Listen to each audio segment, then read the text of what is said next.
Bueno, entonces, ahora la segunda parte es un repaso de tronco encefálico. Mi meta es como hacerlo todo en menos de 15 minutos, así que voy a intentar hacerlo rapidito.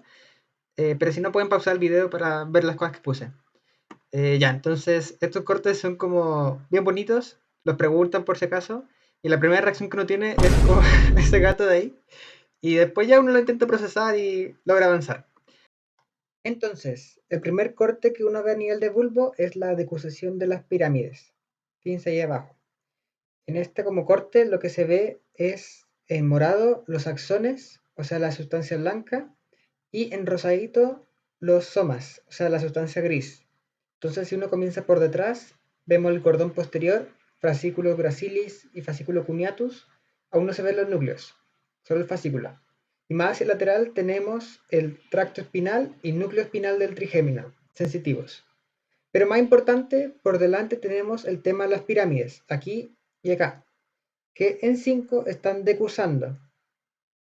Acuérdense que el 90% va a ir hacia el otro lado para formar el tracto córtico espinal lateral y el 10% sigue derecho.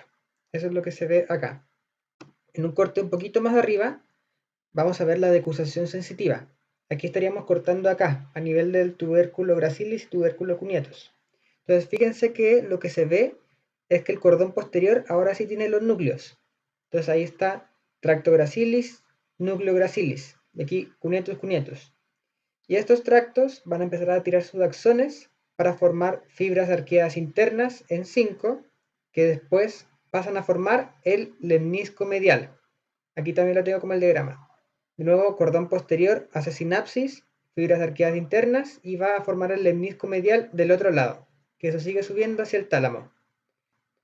Más hacia el lateral del cordón posterior tengo de nuevo tracto y núcleo espinal del trigémino y por delante tengo las pirámides que no han decusado porque decusan más abajo. Eso es lo que se ve acá. Ahora, el último corte de bulbo, ya queda un poquito la embarrada, y este es a nivel de la oliva. Entonces ahí tengo pirámide, oliva. Aquí lo que aparece es el cuarto ventrículo, allá, o aquí también, que va a delimitar varios como núcleos. El primero de todos es el núcleo hipogloso, en 1. Más hacia el lateral tengo el núcleo dorsal del vago. Y después, en el área vestibular, están los núcleos vestibulares, que son ambos en 4.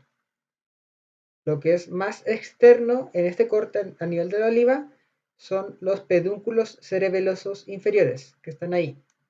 Y fíjense que acá en el diagrama no dibujé el tracto espinocerebeloso posterior, porque ese es el que entra por el pedúnculo inferior.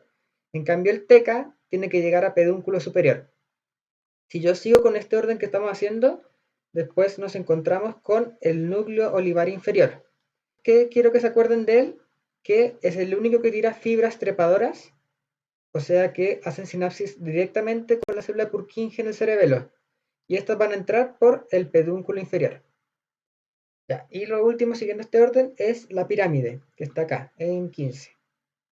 Si nos metemos ahora más profundo, vamos a ver en 11 el lemnisco medial. Aquí estaba en 6, aquí como que creció y se hizo un poquito más largo. Y también otros dos núcleos importantes de este corte son el tracto solitario en 3 y 3A y el núcleo ambiguo en 12.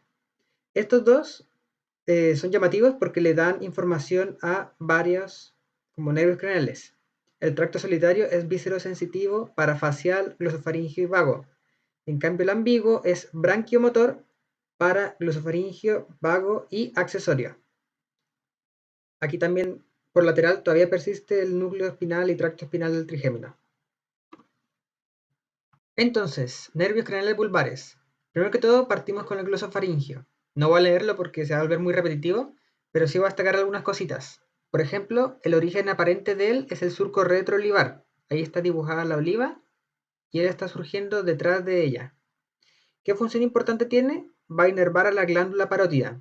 Si uno como intenta decir quién, específicamente el núcleo salivar inferior, que como es parasimpático va a tener que hacer sinapsis en un ganglio, esta vez gangliótico, que después forma el nervio petroso menor, que se une a la auriculotemporal y bla bla bla. Otra función importante es que va a inervar o darle gusto al tercio posterior de la lengua y al cuerpo y seno carotidio. y también otras funciones que ahí les dejo. Ya, el vago tiene exactamente los mismos núcleos, solo que en vez de salival inferior, tiene al núcleo dorsal del vago, que si se acuerdan de abdomen y tórax, era un nervio como bien grueso, bien potente, que le da inervación al músculo liso de los bronquios, al corazón y todo el aparato gastrointestinal hasta los 2/3 proximales del colon transverso. También el nervio vago le da el gusto a la vallécula de la epiglotis, mediante este que está aquí en naranja, que es el tracto solitario. Y, o sea, como curioso es que el tracto solitario tiene una mitad superior que hace eso y una mitad inferior que le da sensibilidad a todo lo que hablamos. Bueno, y también tiene otras funciones el vago, que las dejo. Ahora, el nervio accesorio es un poquito más como curioso porque tiene dos raíces. La raíz craneal sale el núcleo ambiguo, como el resto, y va a inervar paladar, faringe y otras cositas. Pero lo curioso es que tiene una raíz espinal que surge desde la médula, específicamente desde el asta anterior de C1 a C5.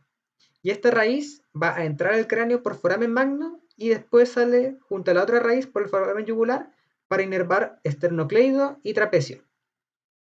Ya el último nervio vulvar es el hipogloso, que es bien chill, bien tranqui, que solamente tiene un núcleo, el núcleo hipogloso, que es somatomotor, y va a inervar los músculos intrínsecos de la lengua.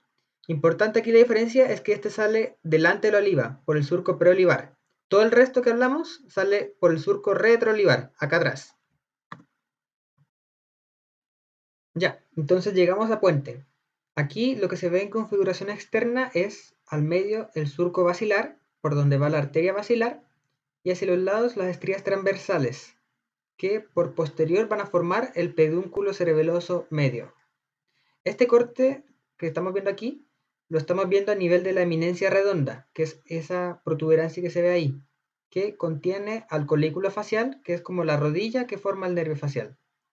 Entonces, en este corte lo que destaca es que uno ya ve al cuarto ventrículo un poquito más ya más como cerrado, delimitado en uno por el pedúnculo cerebeloso superior y como más hacia lateral se ve bien grande al pedúnculo cerebeloso medio.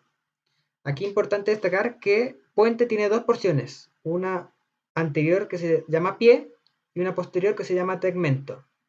En el pie yo tengo al tracto córtico espinal, que está como ametrallado, apuñalado por los núcleos pontinos que tiran fibras pontinas hacia los dos lados, para el pedúnculo medio. Entonces aquí si lo veo, 9 es el tracto córtico espinal como segmentado, 8 son núcleos pontinos y 7 son estas fibras pontinas que van a ir como acuchillando al tracto piramidal. Ahora en el tegmento yo lo que veo son los lemniscos, estas cositas de aquí bien divertidas que están como ordenadas. Primero en 5 el lemnisco medial, que correspondía al cordón posterior. En 5A al lemnisco espinal, que corresponde a los tractos espinotalámicos. Y en 6 al lemnisco lateral, que aquí se nos une, aquí nace, cuando el cuerpo trapezoide, que es parte de la audición, empieza a tirar fibras para formarlo. Entonces el lemnisco lateral, audición. Eso es lo importante. Aquí en el corte no se alcanzan a ver bien los núcleos como importantes de este nivel, que son el motor del facial y el abducens. Bueno, y también están los núcleos cocleares y salival superior y lagrimal, que ahora los voy a mencionar al tiro. Si seguimos subiendo, ahora vamos a ver los núcleos del trigémino. Vemos que el pie no cambia nada, a los lados todavía están los pedúnculos medios porque estamos en puente, pero acá en el tegmento apareció en 5 el núcleo motor del trigémino y en 6 el núcleo sensitivo principal del trigémino. Recordar que el motor está medial al sensitivo. Ya, entonces comenzamos con el más difícil de todos, el nervio trigémino, que tiene porciones en mesencéfalo, puente, bulbo e incluso médula. Entonces aquí es bien preguntable qué función se atribuye a cada zona. Entonces, si hablamos de propiocepción, tienen que saber de que esto sube hacia el núcleo mesencefálico. Tacto y presión llega directamente al puente, al núcleo principal del trigémino. Y la termalgesia tiene que bajar por el tracto, o sea, el tracto espinal del trigémino, después sinapsis, el núcleo espinal del trigémino. Y esta de acá también puede seguir bajando hasta la C1, C2 de la médula por sustancia gelatinosa. Toda esta información sensitiva va a subir por el lemnisco trigeminal, que ahí está, y va a llegar al tálamo, al núcleo ventral posteromedial. Acuérdense que los demás tractos llegaban al núcleo ventral posterolateral. Aquí es diferente. Después esto, como es sensitivo, giro postcentral. Eso sí es igual.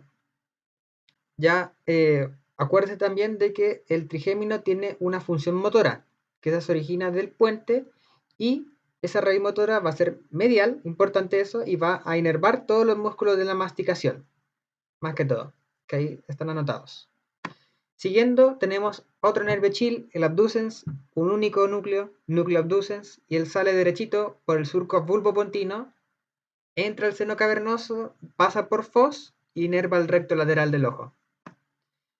Otro nervio complicado, aquí tenemos al facial. Este es como los Avengers porque parecen personajes del pasado.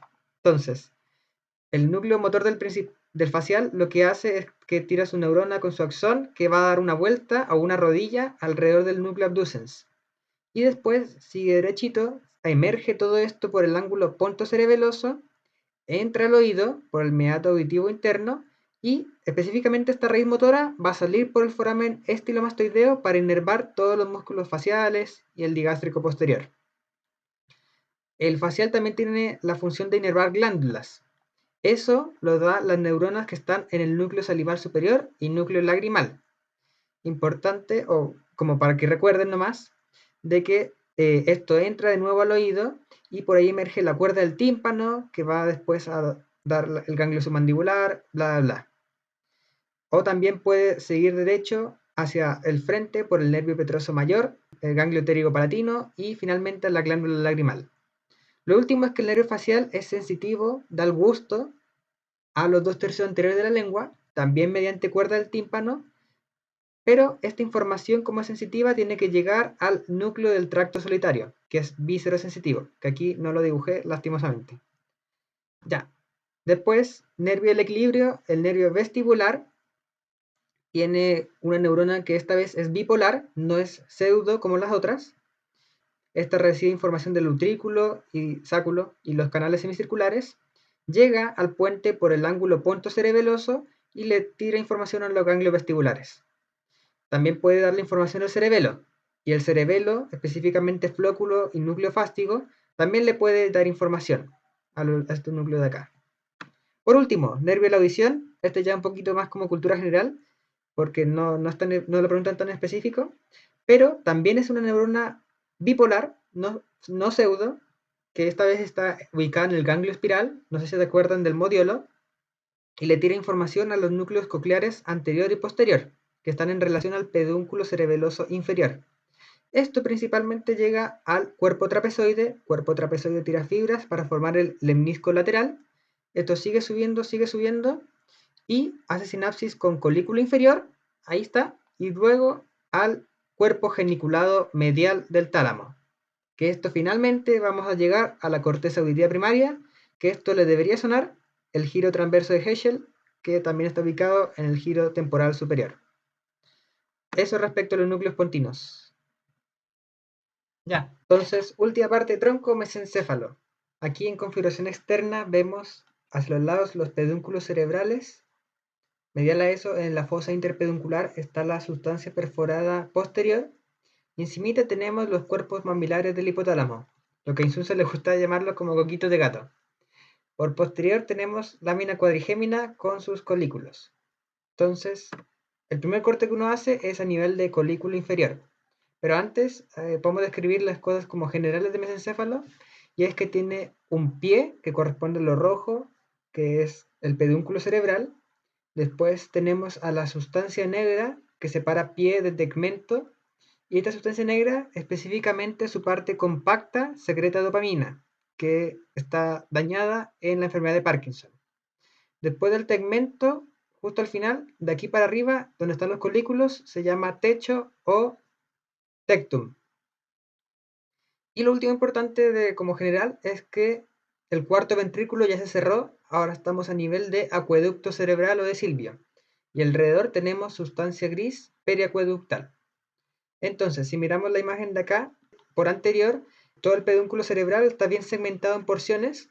La más medial, fíjense aquí, tiene un orden predeterminado importante: frontopontino, córtico nuclear, córtico espinal, mano, tronco, pie, y el raro que les decía que era el temporo parieto occipito pontino. Más profundo tenemos sustancia negra. Después debería seguir el pedúnculo cerebeloso superior y después tenemos todos los lemniscos. Entonces, lemnisco medial, este todavía sigue siendo el lemnisco medial, y este debería ser el lemnisco espinal. Por último, por detrás en el tectum, techo, tenemos colículo inferior y su brazo, brazo conjuntival inferior, que debería llegar a el cuerpo geniculado medial. Ya al centro, lo que destaca en la sustancia gris periacueductal es que tenemos en 8 al núcleo troclear, que es el primero que se ve. 6 es FLM. Ya, y un poquito más arribita, vemos que no cambia casi nada, el pie sigue igual, sustancia negra sigue igual. Lo que se ve diferente es que en 9 tenemos el núcleo rojo, que después forma al tracto rubroespinal, que acuérdense hacía la flexión. Y lo que sí cambia harto es 20 y 19, que aparecen los núcleos del oculomotor, el tercero. Ya por detrás, como es un corte más superior, vemos colículo superior, y esto de acá es el cuerpo geniculado medial del tálamo, al que le está llegando el brazo conjuntival inferior. Entonces, núcleo mesencefálico son bien chill, tranqui. Tenemos el oculomotor, que tiene el motor principal, núcleo motor principal, y el núcleo accesorio parasimpático, o de Edinger-Westphal. Ambos salen juntos por delante por la fosa interpeduncular, pasan entre arteria cerebral posterior y arteria cerebelosa superior, entran al seno cavernoso, salen por fos y van a inervar el ojo, los músculos extraoculares, excepto oblicuo superior y recto lateral, y la raíz parasimpática va a inervar a los músculos intrínsecos que están ahí. Ya el último, el más amigable, el nervio troclear, surge desde la sustancia gris periacueductal, desde el nervio troclear, y lo llamativo es que es el único que sale por detrás, por posterior, y el único que decusa dentro del tronco. Entonces sale, también pasa entre esas dos arterias, entra al seno cavernoso y va a inervar al músculo oblicuo superior del ojo. Entonces, esos eran todos los nervios craneales. Aquí dejo esto para que lo pausen, no lo voy a leer. Y me da risa cuando colocan los profes fotos de su perro, así que ahí también coloqué el mío. Así que ánimo, ojalá les sirva.